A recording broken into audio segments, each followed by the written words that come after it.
Get ready for the tech zone. Wednesdays, 3 p.m. Pacific time zone. Add the app to your cell phone. Paul Amadeus Lane Zone.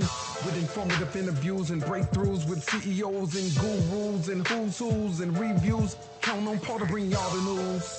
Yeah, he done paid dues and never snooze, refused to lose and stayed humble and still played by the rules. On the scene since 16, Pop's been Paul's gasoline. Spiritual house have to stay clean. Put the cleaner first, y'all know the routine. In the world, the sun clean disaster, it's the vaccine. So quarantine or relive the emphysema epidemic of 1918. Hello and welcome. Welcome to the show. Paul Amadeus Lane, so happy to have you with me. Today we're going to be chatting about the trade deal, what it means for tech and industries and us being here in the United States and all over the world. We're also going to talk about Ghost of Tsushima. We're going to be joined by one of the co-founders of Sucker Punch Studios, so you don't want to miss what's coming up today on the show. Again, thank you for tuning in. Thank you for watching. Thank you for streaming, podcasting. However you're checking out the show, thank you very much. We really, really appreciate it. All right, so I wanted to start this show today to talk about scams out there, online scams. And it's crazy that in the midst of this pandemic, instead of the thieves having honor, they have no honor. What I mean by that is, think back many years ago. You may have gotten an email from someone who lives in Nigeria or other parts of the country talking about their escaping political persecution, and they have these gazillions amount of dollars. They want to give it to you. All you have to do is give them your bank account, and all the rest is, I guess, you're rich now, right? But nowadays, what we have seen is people doing this on the digital side now. What they're doing is they're contacting you, especially if you have a pretty big following on Facebook, the Twitter, YouTube. They may reach out and say, hey, I want to pay you for advertisement. And they'll offer this exorbitant amount of money out there, $500, $1,500, and then they say, get back with me if you want to be a part of this. If you have gotten these emails and if you have corresponded with these individuals, you may notice something.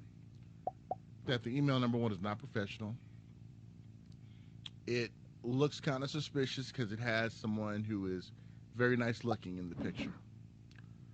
And as you discuss it a little more with them, you realize that something is not right. Because what they're doing right now, I know I got an email the other day. They wanted to do some advertisement. Yeah, I'm going back to my days of broadcasting school. Instead of advertisement on my YouTube channel.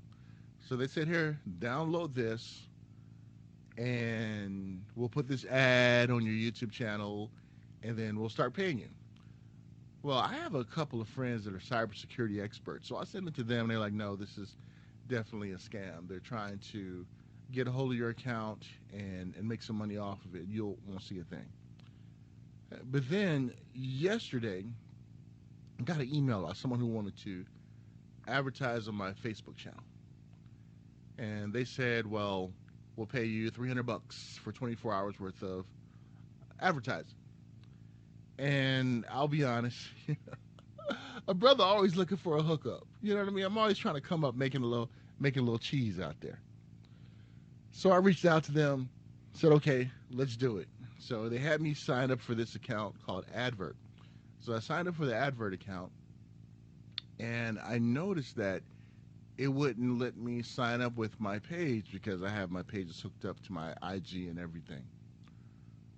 So I was able to sign up for the Advert account, stupidly gave them access to my Facebook account, and then I started to notice some suspicious notifications because I have all kind of security on my Facebook account, so I'll notice certain things. So notice first that they changed the location of my page. Then I noticed that I got a notification that someone who I didn't even know wanted to give me admin rights. So right away, I was like, yo, this is a scam right here. So I changed my Facebook username and everything just for branding purposes, and I'm glad that I did it, and everything is uniform at Paul Amadeus Lane on all facets of the social media spectrum out there. That was like a word salad, didn't make any sense. But so I sent an email back to the person and said, look, this is a scam. I alerted Facebook and I'm out. I got an email back. Oh, no, we have to change it. So I ignored it, right? So this morning I get another email. Same email, same introduction. We'll pay you this amount of money. And I'm like, wow, these scammers, man, they just shady. But it taught me a lesson, and hopefully I can articulate this lesson to you out there. If it's too good to be true, it actually is. When someone wants to reach out to you into a partnership, they'll send you an agreement, because I have partnerships with different companies out there. And whenever I deal with them, I get an agreement, I sign it, I have my legal representation look at it, so everyone knows what they're promising to do. So don't do like I did yesterday. Got all happy saying, hey, I can make me a quick $300. Last week I talked about dominoes and how all money ain't good money.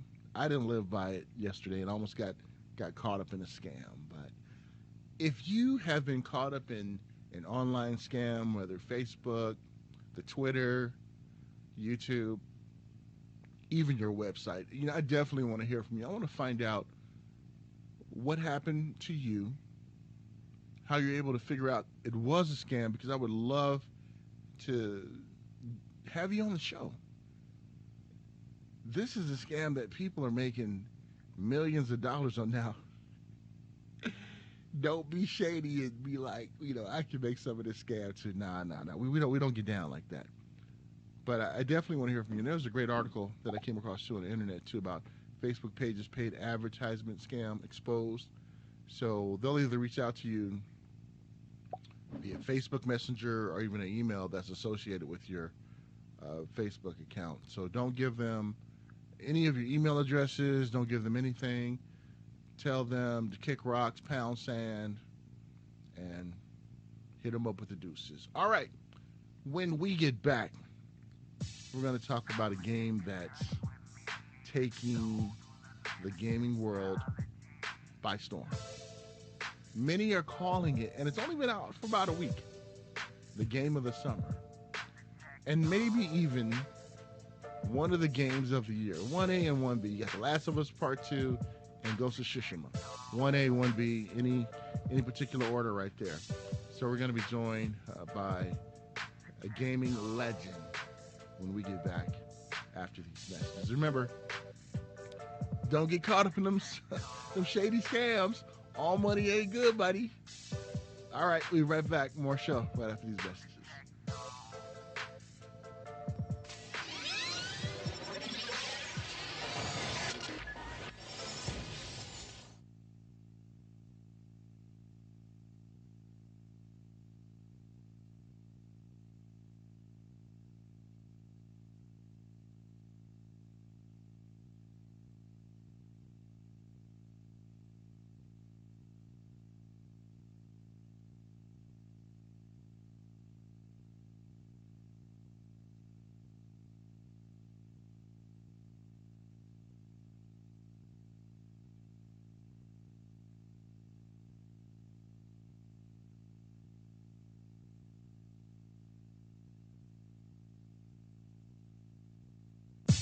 In this world of technology, things are ever changing, rearranging.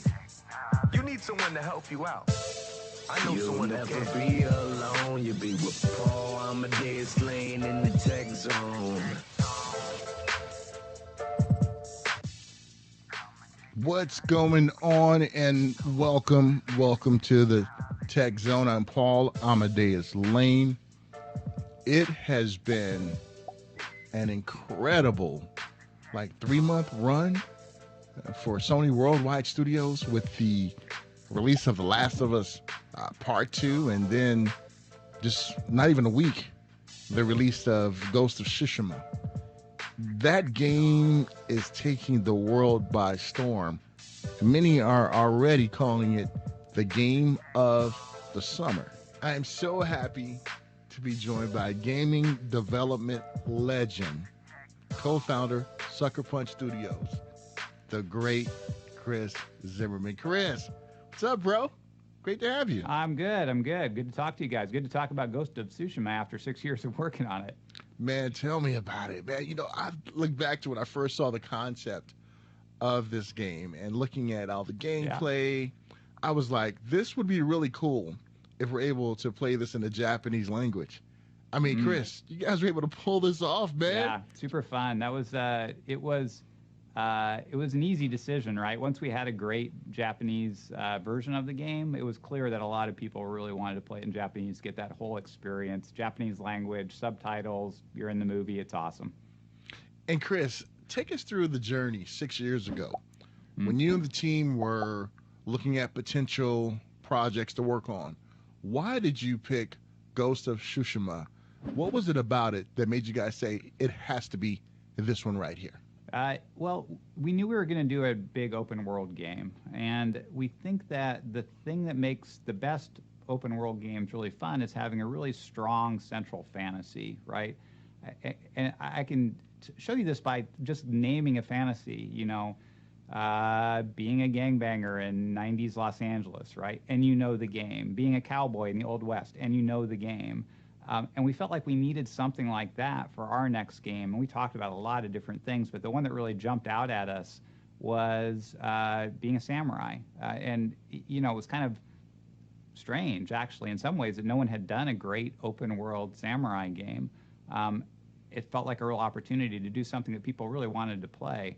And then when we kind of stumbled on this part of Japanese history, the Mongol invasion of Japan in 1274, and we actually we were in Google Maps. We actually went to Tsushima Island and looked at it in Google Maps, and we were like, oh, that looks like a perfect game world, and it happens to be historically accurate. What an awesome place and time to place a game. So much interesting stuff was happening in Japanese history at that point. It's the introduction of gunpowder to Japan. It's sort of during the introduction of Buddhism to Japan. You know, there's all kinds of stuff that's happening at that time. Plus, you have this epic conflict. It was perfect. We were so excited when we realized how well all these pieces fit together. We really felt like there was an awesome game there, and we were so excited that we got a chance to make it. And Chris, when we look at where gaming started, I started off playing the Odyssey, Atari, all the old school games. Old school. Yes, I am. The sticks and all these other things. But to see all that went involved in this project really helps us to have a greater appreciation. When you look at the struggle between being a samurai and Ghost, I had no idea that those struggles kind of existed back then. Yeah, absolutely. I mean, it's so Ghost is based on historical events, but it's not a historically accurate game. We wanted to build a time machine, is how we think of a game like Ghost, where we're really trying to transport you back to a different place and a different time to let you kind of experience what it might have been like. But we didn't want to tie ourselves down to exact historical figures and exact sequence of events. We're telling a fictionalized story set in a real setting, if that makes sense. And so you absolutely will learn about Japanese culture and Mongol culture by playing the game, but you're still playing a game. You're not reading a textbook. And I don't know, it makes it fun. It's fun to pick up these little tidbits to feel like you actually are in that time machine, that you are on Tsushima Island in 1274. And, if you find out a little bit about, fermented milk products from all the Mongol stuff that's in the game, that's awesome. Chris, looking at this journey and the fun that we have, you start to look at certain things that you may not have even thought about when it comes to the code of conduct of a samurai, how that code of conduct is similar to like a Jedi, honorable, but then you have kind of like the ghost kind of feature of the game, and it's kind of looked down upon, but it's really showing us that even though we have some good intentions, we all got a little bit of gangsta and ride or die in us.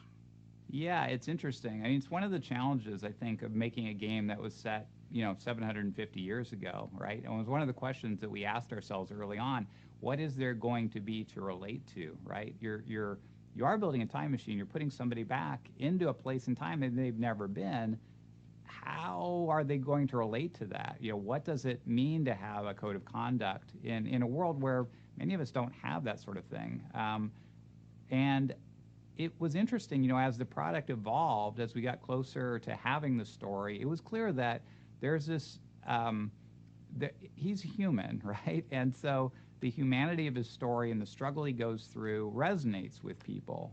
When you do it, even though that's not how, you weren't raised as a samurai, I wasn't raised as a samurai, we still kind of get it. I think that there's some universal sense of trying to decide whether you're going to be defined by how other people think you should act or what other people think you are, or whether you're going to listen to the voice inside you that tells you what you need to be and what needs to happen. And that's kind of the struggle Jin goes through, and I think we can all relate to that at some level. We've all had parents or people, older figures that were important in our lives, parental figures. At some point in everyone's life, you're like, okay, well, yes, I know that's what you believe, but I'm going to take a little bit of a right turn here. This is what I believe, and it's not exactly what I was taught growing up. We've all had that, right? And so when you're playing through Jin's story, which is kind of that, it resonates. You can feel it because you've gone through it yourself at some point. You know what, Chris? You are so true.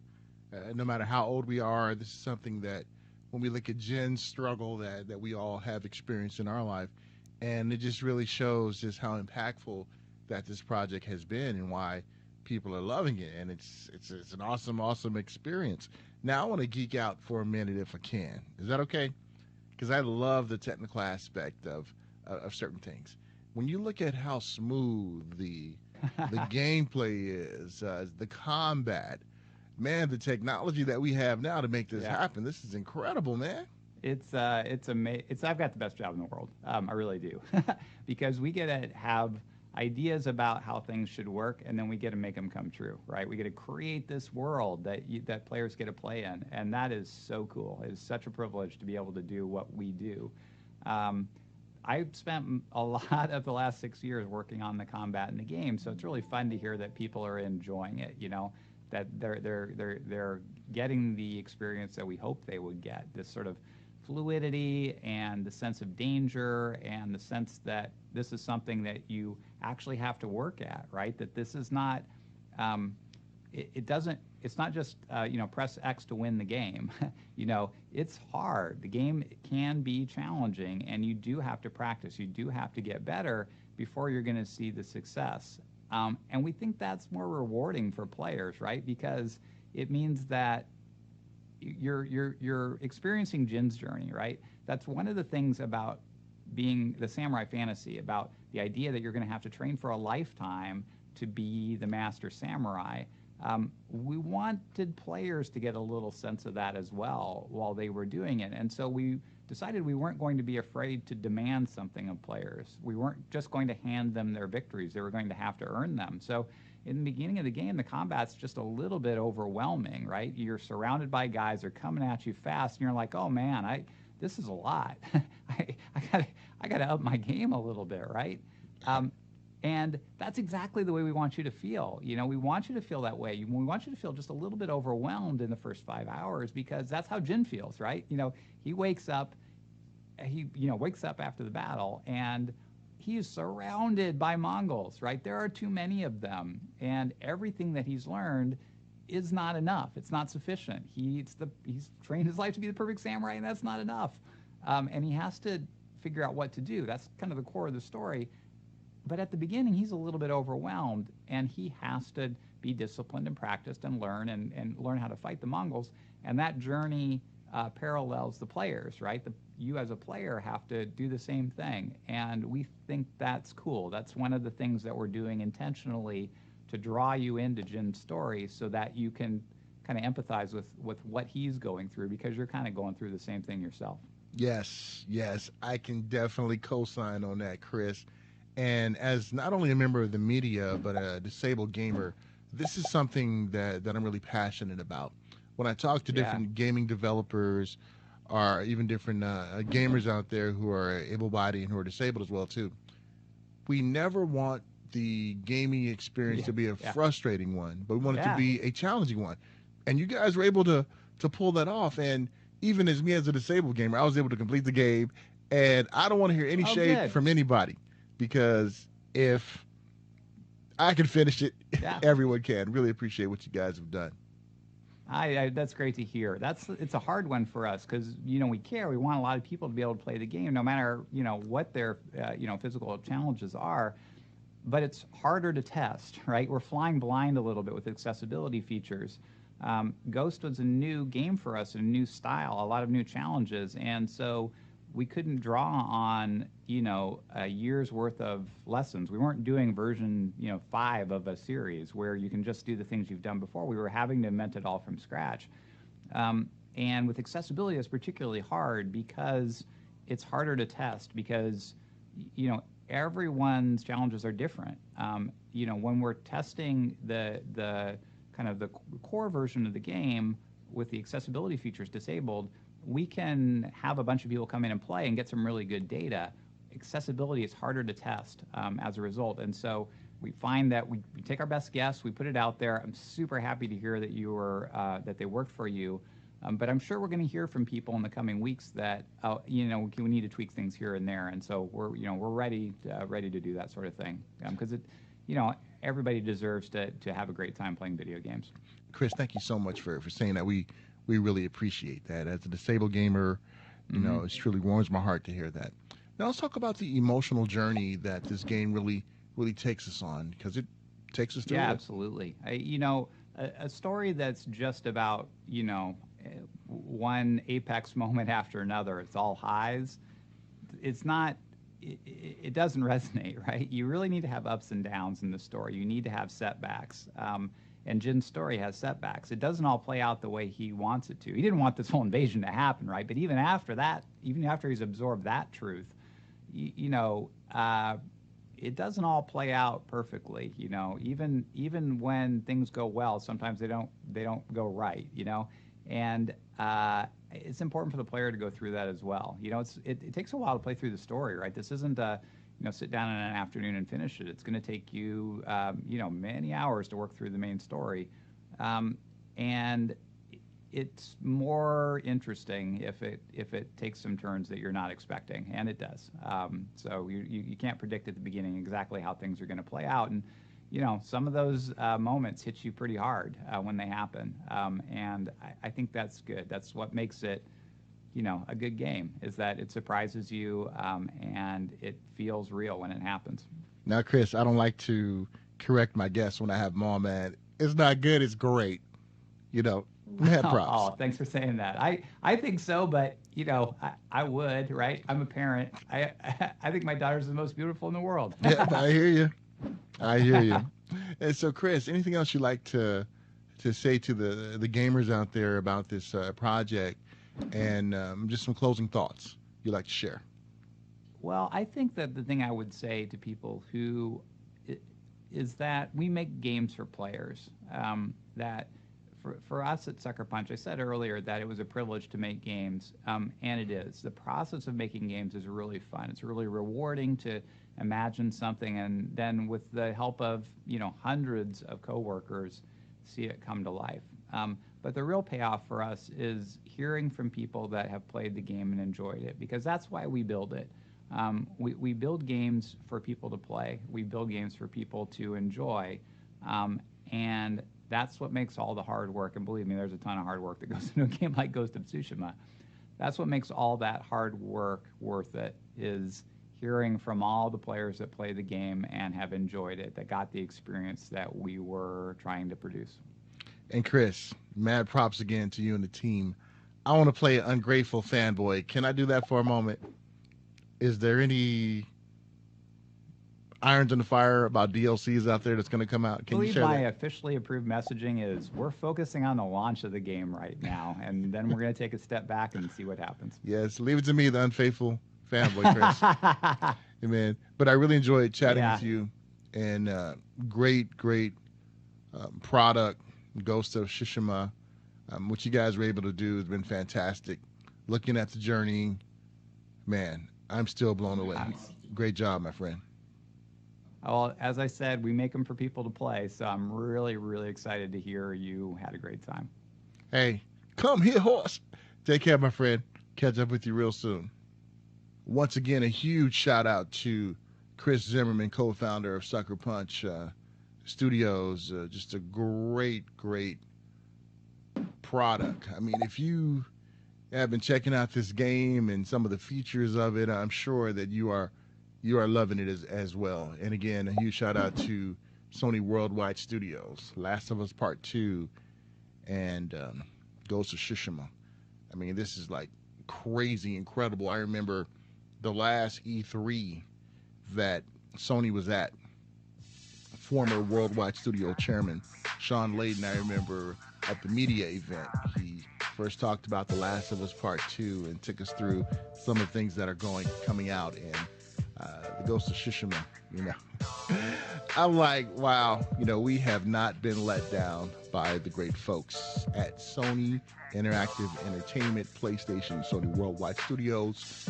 Mad props, fam. All right, when we get back, let's chat about the new trade agreement. What does it mean for the electronic, for the tech world, and just the economy in general? Going to be joined by an economist expert who's going to help us navigate through that question. Be right back after these messages. In this world of technology, things are ever changing, rearranging. You need someone to help you out. I know someone who can. You'll never be alone. You'll be with Paul Amadeus Lane in the tech zone.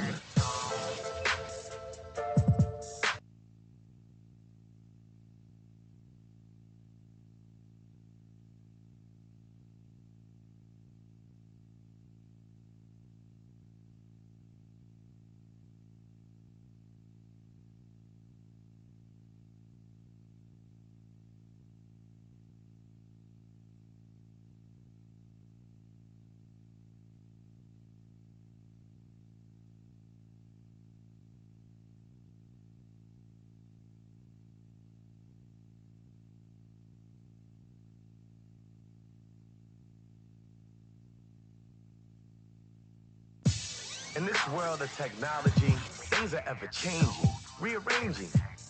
You need someone to help you out. I know You'll someone who never can. be alone. You'll be with Paul Amadeus Lane in the tech zone. Welcome back. Yeah. Tech Zone, Paul Amadeus Lane. Connect with me. Get at me. Social media, paulamadeouslane.com. The website, paulamadeouslane.com. Let's definitely connect. You know, in the midst of this pandemic, there are things going on that we should be aware of. Just recently, the new trade deal was signed into law or went into effect. What does that mean to you and I here in the United States? What does it mean for you in Canada and in Mexico? What does it mean for the world? Well, my next guest is going to help answer that question and more. Friend, the always wonderful Dr. Sean Dubervac. Sean, my friend, how are you? Doing great, Paul. Great to see you. Always great to see you, Sean. And the last time we spoke, it was kind of like the beginning stages of COVID. We thought we were opening up, everything was going fine, but now we're starting to slow down again. So, Sean, I wanted to have you on to help us navigate through all the nonsense. So thank you for making yourself available, my friend. Glad to be here with you. Glad to talk about the economy. And, like you said, we wish things were growing a little faster than they are, but one day at a time, right? That's true. That is so true. And, Sean, the other day, you wrote an article about the USMCA. and you had some really good, thought-provoking subjects in that article, especially about when it comes to electronics. And Sean, what is one thing we definitely want to make sure that we get right with this USMCA and our understanding of it?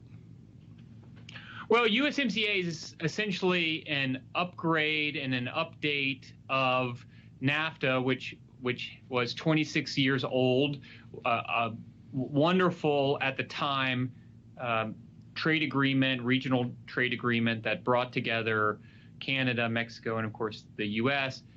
But because it was written 26 years ago, there were some things that had not been foreseen at that time, specifically around digital data, digital information, digital services. So those were some key elements that were brought into the USMCA agreement. Much of what was NAFTA remains intact. Many of the free trade agreements under NAFTA remain intact, but we started to modernize that agreement as well to include some of the important digital components.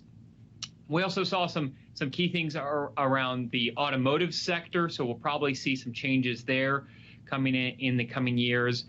And I think broadly what you see happening is a push towards more regionalized trade agreements. So we started negotiating USMCA prior to the pandemic.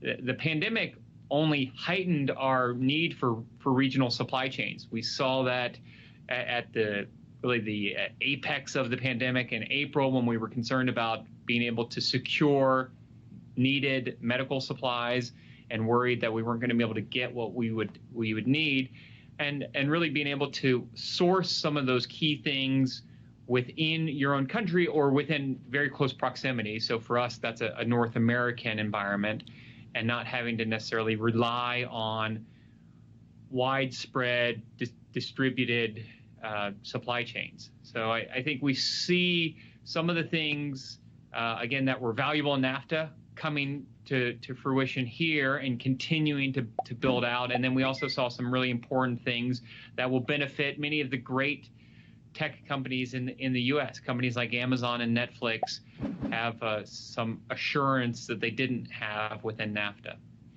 And Sean, for ones who are trade challenged like myself when it comes to understanding, how is this different from the Pacific Trade Agreement that the Obama administration wanted to put into effect? Or are there any similarities, or am I thinking just way off the edge when it comes to this? No, I mean, there are similarities, and I think obviously the key piece here is that the players involved with USMCA are our immediate neighbors, Canada and Mexico, and it obviously, when President Trump threatened to cancel NAFTA, there was tremendous concern because supply chains over the last 26 years since NAFTA was implemented have spread significantly across borders.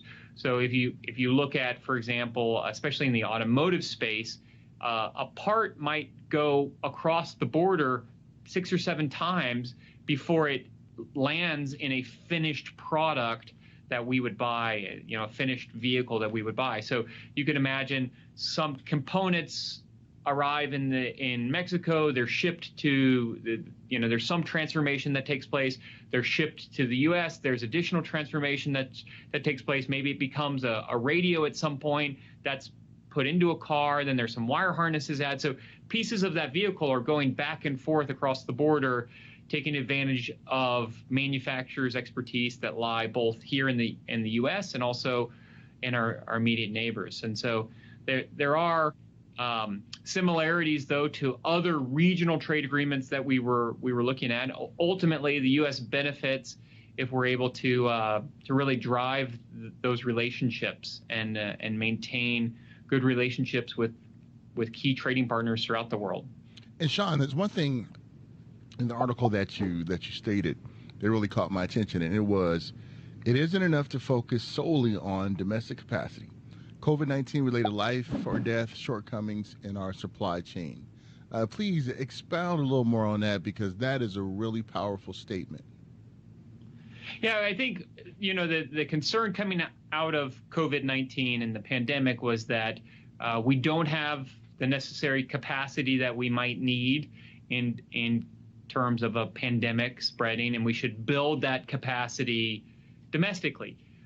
My argument is that it isn't enough to just build that capacity in the U.S. Yes, it's great that we can build some of that capacity in the U.S., and we'll continue to build out manufacturing capacity in the U.S., but because it relies on a network of providers that add value to what ultimately becomes the finished goods and products that we buy, some of that value add is being produced just across the border. It might be being produced, just in northern Mexico and some of the provinces there, or might be being produced in Canada. So it might start in the U.S., it might then move to Canada, come back to the U.S., maybe it ends up in Mexico, then it comes back to the U.S.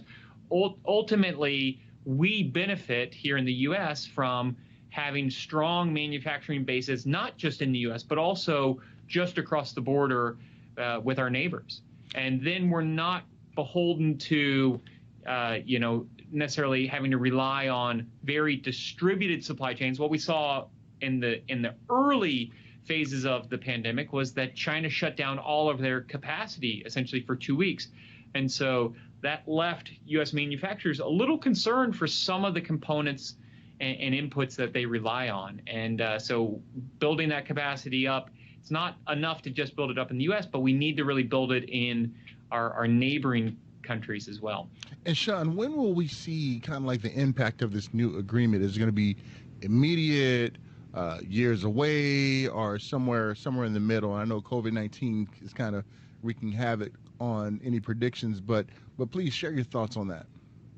So I think some of it will show up immediately. Obviously, what it does is it confirms our commitment to trade with both Canada and Mexico. And so any company that was waiting for that confirmation and was holding back investment might now go and make those investments both here in the U.S. and in either of those countries. They'll build out capacity, they'll build out their supply chain. So some of those pieces we might start to see in the more near term. Some of the automotive components phase in over the next 3 or so years. So we'll start to see that take hold over the next couple of years. And then further down, years away, we might also reap benefits that are unseen right now, that we aren't anticipating. One thing we do see that I kind of mentioned already is that there are a growing number of regional trade agreements, roughly 300 at last count. And so it's key moving forward that we have these strong regional agreements, and that's what USMCA really provides us, is this strong commitment to regional manufacturing and regional production. And Sean, what does this mean for manufacturers, startups, businesses out there, about them being real serious about this new trade agreement? What responsibility or what onus do really they have to make sure that this works? Well, I think one of the great things about a trade agreement like USMCA is that it allows products that are produced in these neighboring countries to come in tariff-free, and that means ultimately lower prices for Americans for these products. If we had tariffs on products with our more immediate neighbors, then we would be ultimately, as consumers, paying for more. And so it from that standpoint, it's a great benefit for consumers. Manufacturers also have some flexibility now where they can continue to deliver those products with zero tariffs, so they can continue to deliver great products at a low price, but they have some flexibility on where they build out their capacity.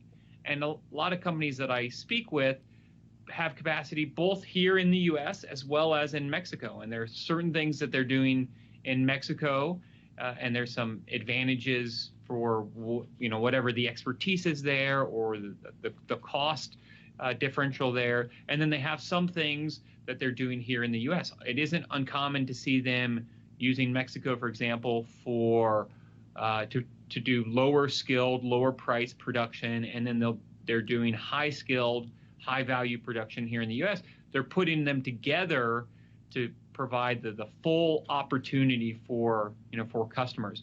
And I think it opens up a great opportunity for all kinds of startups and manufacturers, because in the past we might have gone as businesses to China to build out a new product, for example.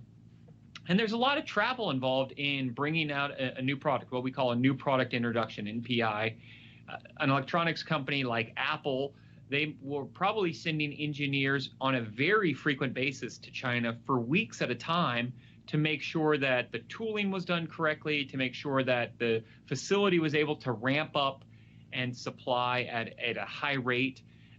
When we saw travel bans come in place, then all of that travel stopped. And so it's really hard for a company to bring a new product to market without having engineers in the facilities ensuring that the production is done right. And so now with these type of agreements and kind of moving forward, what you could see is some of that production ending up in North America. There's obviously still a little bit of a labor differential between parts of Asia and the US, but increasingly we're adding automation, we're adding other pieces to that. And so I think it's taking a holistic view of what's possible here is really where we'll see this go over the next couple of years. And Sean, when we look at how this benefits the three countries that are involved, what about the global economy, the global manufacturing? Will we start to see different countries now coming to the U.S., Mexico, and Canada to get things created and to get things built? What impact do you think this will have? I think we could see that. I think what companies ultimately want to be able to do is deliver products in the quickest time possible at the most affordable price possible. And so often that can be achieved if you are producing in or near the market. I mean, if you think about a product that's being produced in Asia, it's going to spend 3 to 4 weeks in transportation if it's not being air freight, and air freight obviously is much more expensive. So if it's coming over the water via containerized shipment, it's going to take several weeks to get here. All the while, that's inventory that's sitting on the books. Those are costs that have to be incurred. And so companies really want to have facilities in the market that they're in. That means North American consumers are able to get products that are produced quickly within North America. Europe would be the same. Asia would be the same. So I think you'll see greater focus on regional supply chains and regional manufacturing. And also it's driven by tastes and preferences. Look at all the customization and personalization that's showing up in fashion and in other areas today, where we might design the pair of Nikes we want, we might design the pair of Converse that we want, and then we don't want to wait 12 weeks to get those. We don't want to wait 4 weeks to get those. We want to have those next week. And so that really is going to require that type of manufacturing to be done very close to the final end market, so that they can produce it somewhere in North America and ship it to me, and I can get it next week. And that right now we see that in fashion, but it obviously could start to go into other categories where we could have things customized by color or form factor and receive those products very quickly. I love it, Sean. And when you talked about Converse, Chuck Taylors, man, you took me back to my breakdancing days, man. So, yeah. so you took me back, my friend. But yeah, that definitely makes a lot of sense. And Sean, we really appreciate all your insight when it comes to this. Is there anything else about this, the U.S. MCA that you really want us to really be aware of so that we can be most informed? Well, it is a win for the U.S. It's a win for U.S. consumers. It's definitely a win for manufacturers, and it's a win for modern tech companies that really weren't protected under NAFTA because they were so nascent. The ideas of delivering services over the internet was so nascent when that came into force. So it's definitely a win for the tech industry as well. And hopefully it brings great benefit to all of us moving forward. I love it. I love it. I love it. Sean, how can ones continue to stay up to date with all your fantastic insight? And because you got your finger on the pulse of everything. So how can they continue to follow you? Well, thanks, Paul. You can always find me at SeanDubervac.com or on Twitter at Sean Dubervac. I'd love to hear your comments and your thoughts, so send them my way. And Sean, you have to do me a huge favor. I know we spent a lot of time talking about the USMCA, but I want to have you back on soon so we can talk about the economy and forecast, because I think we can spend so much time on that, especially during COVID, that we love to get your insight on that. Can I get you back on real soon, my friend? I would love to come back. You know, every day brings something new with the economy. So I'd love to come back and talk about the economy and about where we are and where we're going.